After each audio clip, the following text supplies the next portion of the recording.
Welcome to You Can Do It. Today we've just been looking at the dual mass flywheel problems on basically any car, but this is a VW T5. So there's telltale signs that it's going. It'll start making a knocking sound or all sorts of things. It's definitely a lot more noisier on a cold morning than a warm morning. So at the moment it's fairly warm.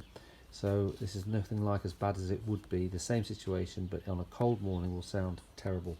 But let's just start her up and see what she sounds like. Okay, so she started. Can you hear that like noise? It's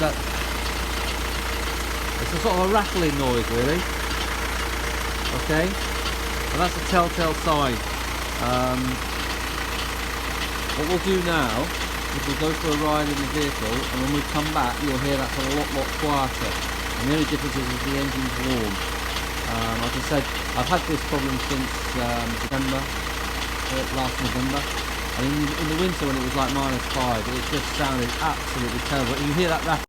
So that's the standard telltale sign that your dual mass flywheel's gone.